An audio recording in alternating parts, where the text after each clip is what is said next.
Chapter 14. Fanny seemed nearer being right than Edmund had supposed. The business of finding a play that would suit everybody proved to be no trifle, and the carpenter had received his orders and taken his measurements, had suggested and removed at least 2 sets of difficulties, and, having made the necessity of an enlargement of plan and expense fully evident, was already at work, while a play was still to seek. Other preparations were also in hand. An enormous roll of green baize had arrived from Northampton, and been cut out by Mrs. Norris, with a saving, by her good management, of full 3/4 of a yard, and was actually forming into a curtain by the housemaids, and still the play was wanting. And as 2 or 3 days passed away in this manner, Edmund began almost to hope that none might ever be found.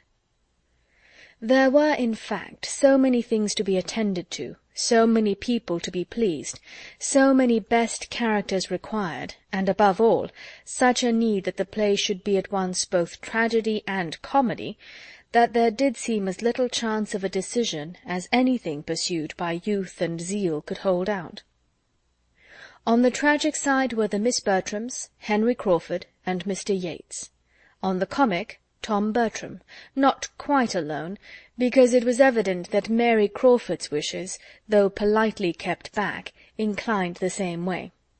But his determinateness and his power seemed to make allies unnecessary, and independent of this great irreconcilable difference, they wanted a piece containing very few characters in the whole, but every character first-rate, and 3 principal women. All the best plays were run over in vain. Neither Hamlet, nor Macbeth, nor Othello, nor Douglas, nor the Gamester presented anything that could satisfy even the tragedians, and the Rivals, the School for Scandal, Wheel of Fortune, Heir at Law, and a long etc. were successively dismissed with yet warmer objections. No piece could be proposed that did not supply somebody with a difficulty, and on one side or the other it was a continual repetition of, "Oh, no, that will never do. Let us have no ranting tragedies. Too many characters. Not a tolerable woman's part in the play. Anything but that, my dear Tom. It would be impossible to fill it up. One could not expect anybody to take such a part. Nothing but buffoonery from beginning to end. That might do, perhaps, but for the low part. If I must give my opinion, I have always thought it the most insipid play in the English language. I do not wish to make objections. I shall be happy to be of any use, but I think we could not choose worse." Fanny looked on and listened, not unamused to observe the selfishness which, more or less disguised, seemed to govern them all, and wondering how it would end. For her own gratification, she could have wished that something might be acted, for she had never seen even half a play, but everything of higher consequence was against it. "This will never do," said Tom Bertram at last. "We are wasting time most abominably. Something must be fixed on, no matter what, so that something is chosen. We must not be so nice. A few characters too many must not frighten us. We must double them. We must descend a little. If a part is insignificant, the greater our credit in making anything of it. From this moment I make no difficulties. I take any part you choose to give me, so as it be comic. Let it but be comic, I condition for nothing more."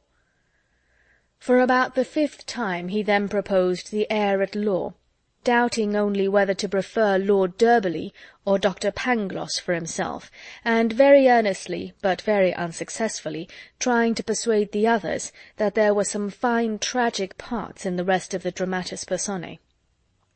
The pause which followed this fruitless effort was ended by the same speaker, who, taking up one of the many volumes of plays that lay on the table, and turning it over, suddenly exclaimed, "Lovers' Vows! And why should not Lovers' Vows do for us as well as for the Ravenshaws? How came it never to be thought of before?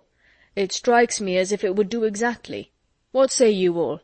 Here are 2 capital tragic parts for Yates and Crawford, and here is the rhyming butler for me, if nobody else wants it, a trifling part, but the sort of thing I should not dislike, and, as I said before, I am determined to take anything and do my best. and as for the rest, they may be filled up by anybody. It is only Count Castle and Anhalt." The suggestion was generally welcome. Everybody was growing weary of indecision, and the first idea with everybody was that nothing had been proposed before so likely to suit them all. Mr. Yates was particularly pleased. He had been sighing and longing to do the Baron and Ecclesford, had grudged every rant of Lord Ravenshaw's, and been forced to re-rant it all in his own room. To storm through Baron Wildenhain was the height of his theatrical ambition, and with the advantage of knowing half the scenes by heart already, he did now with the greatest alacrity offer his services for the part. To do him justice, however, he did not resolve to appropriate it, for remembering that there was some very good ranting ground in Frederick, he professed an equal willingness for that. Henry Crawford was ready to take either. Whichever Mr. Yates did not choose would perfectly satisfy him, and a short parley of compliment ensued. Miss Bertram, feeling all the interest of an Agatha in the question, took on her to decide it, by observing to Mr. Yates that this was a point in which height and figure ought to be considered, and that his being the tallest seemed to fit him peculiarly for the Baron. She was acknowledged to be quite right, and the two parts being accepted accordingly, she was certain of the proper Frederick. 3 of the characters were now cast, besides Mr. Rushworth, who was always answered for by Maria, as willing to do anything, when Julia, meaning like her sister to be Agatha, began to be scrupulous on Miss Crawford's account. "This is not behaving well by the absent," said she. "Here are not women enough. Amelia and Agatha may do for Maria and me, but here is nothing for your sister, Mr. Crawford." Mr. Crawford desired that might not be thought of. He was very sure his sister had no wish of acting, but as she might be useful, and that she would not allow herself to be considered in the present case. But this was immediately opposed by Tom Bertram, who asserted the part of Amelia to be in every respect the property of Miss Crawford, if she would accept it. "It falls as naturally, as necessarily to her," said he, "as Agatha does to one or other of my sisters. It can be no sacrifice on their side, for it is highly comic." A short silence followed. Each sister looked anxious, for each felt the best claim to Agatha, and was hoping to have it pressed on her by the rest. Henry Crawford, who meanwhile had taken up the play, and with seeming carelessness was turning over the first act, soon settled the business. "I must entreat Miss Julia Bertram," said he, "not to engage in the part of Agatha, or it will be the ruin of all my solemnity. You must not, indeed you must not," turning to her. "I could not stand your countenance dressed up in woe and paleness. The many laughs we have had together would infallibly come across me now, and Frederick and his knapsack would be obliged to run away." Pleasantly, courteously it was spoken, but the manner was lost in the matter to Julia's feelings. She saw a glance at Maria, which confirmed the injury to herself. It was a scheme, a trick. She was slighted, Maria was preferred. The smile of triumph which Maria was trying to suppress showed how well it was understood, and before Julia could command herself enough to speak, her brother gave his weight against her too, by saying, "Oh, yes, Maria must be Agatha. Maria will be the best Agatha. Though Julia fancies she prefers tragedy, I would not trust her in it. There is nothing of tragedy about her. She has not the look of it. Her features are not tragic features, and she walks too quick and speaks too quick, and would not keep her countenance. She had better do the old countrywoman, the cottager's wife. You had indeed, Julia. Cottager's wife is a very pretty part, I assure you. The old lady relieves the high-flown benevolence of her husband with a good deal of spirit. You shall be the cottager's wife." "Cottager's wife!" cried Mr. Yates. "What are you talking of? The most trivial, paltry, insignificant part, the merest commonplace, not a tolerable speech in the whole. Your sister do that? It is an insult to propose it. At Ecclesford the governess was to have done it. We all agreed that it could not be offered to anybody else. A little more justice, Mr. Manager, if you please. You do not deserve the office if you cannot appreciate the talents of your company a little better." "Why, as to that, my good friend, till I and my company have really acted, there must be some guesswork. But I mean no disparagement to Julia. We cannot have 2 Agathas, and we must have 1 cottager's wife. and I am sure I set her the example of moderation myself in being satisfied with the old butler. If the part is trifling, she will have more credit in making something of it, and if she is so desperately bent against everything humorous, let her take cottagers' speeches instead of cottagers' wives, and so change the parts all through. He is solemn and pathetic enough, I am sure. It could make no difference in the play, and as for Cottager himself, when he has got his wife's speeches, I would undertake him with all my heart." "With all your partiality for Cottager's wife," said Henry Crawford, "it will be impossible to make anything of it fit for your sister, and we must not suffer her good nature to be imposed on. We must not allow her to accept the part. She must not be left to her own complaisance. Her talents will be wanted in Amelia. Amelia is a character more difficult to be well represented than even Agatha. I consider Amelia as the most difficult character in the whole piece. It requires great powers, great nicety, to give her playfulness and simplicity without extravagance. I have seen good actresses fail in the part. Simplicity, indeed, is beyond the reach of almost every actress by profession. It requires a delicacy of feeling which they have not. It requires a gentlewoman, a Julia Bertram. You will undertake it, I hope?" turning to her with a look of anxious entreaty, which softened her a little. But while she hesitated what to say, her brother again interposed with Miss Crawford's better claim. "No, no, Julia must not be Amelia. It is not at all the part for her. She would not like it. She would not do well. She is too tall and robust. Amelia should be a small, light, girlish, skipping figure. It is fit for Miss Crawford, and Miss Crawford only. She looks the part, and I am persuaded she will do it admirably." Without attending to this, Henry Crawford continued his supplication. "You must oblige us," said he. "Indeed you must. When you have studied the character, I am sure you will feel it suit you.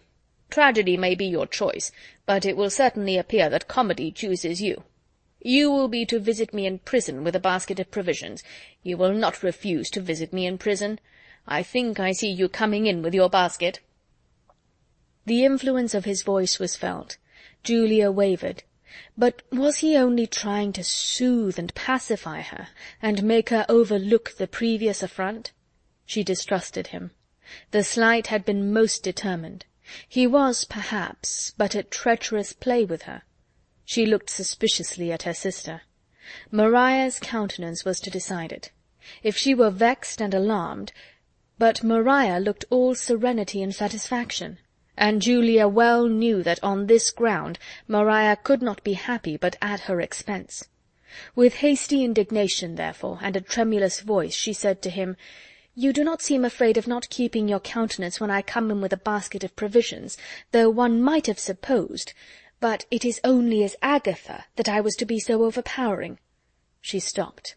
Henry Crawford looked rather foolish, and as if he did not know what to say. Tom Bertram began again. "Miss Crawford must be Amelia. She will be an excellent Amelia." "Do not be afraid of my wanting the character," cried Julia with angry quickness. "I am not to be Agatha, and I am sure I will do nothing else. And as to Amelia, it is of all parts in the world the most disgusting to me. I quite detest her. An odious little pert, unnatural, impudent girl. I have always protested against comedy, and this is comedy in its worst form." And so saying, she walked hastily out of the room, leaving awkward feelings to more than one, but exciting small compassion in any except Fanny, who had been a quiet auditor of the whole, and who could not think of her as under the agitations of jealousy without great pity. A short silence succeeded her leaving them, but her brother soon returned to business and lovers' vows, and was eagerly looking over the play, with Mr. Yates's help, to ascertain what scenery would be necessary, while Maria and Henry Crawford conversed together in an undervoice, and the declaration with which she began of "I am sure I would give up the part to Julia most willingly, but that though I shall probably do it very ill, I feel persuaded she would do it worse," was doubtless receiving all the compliments it called for. When this had lasted some time, the division of the party was completed by Tom Bertram and Mr. Yates walking off together to consult farther in the room now beginning to be called the theatre, and Miss Bertram's resolving to go down to the parsonage herself with the offer of Amelia to Miss Crawford, and Fanny remained alone. The first use she made of her solitude was to take up the volume which had been left on the table, and begin to acquaint herself with the play of which she had heard so much. Her curiosity was all awake, and she ran through it with an eagerness which was suspended only by intervals of astonishment, that it could be chosen in the present instance, that it could be proposed and accepted in a private theatre. Agatha and Amelia appeared to her in their different ways so totally improper for home representation, the situation of one and the language of the other so unfit to be expressed by any woman of modesty, that she could hardly suppose her cousins could be aware of what they were engaging in, and longed to have them roused as soon as possible by the remonstrance which Edmund would certainly make. Chapter 14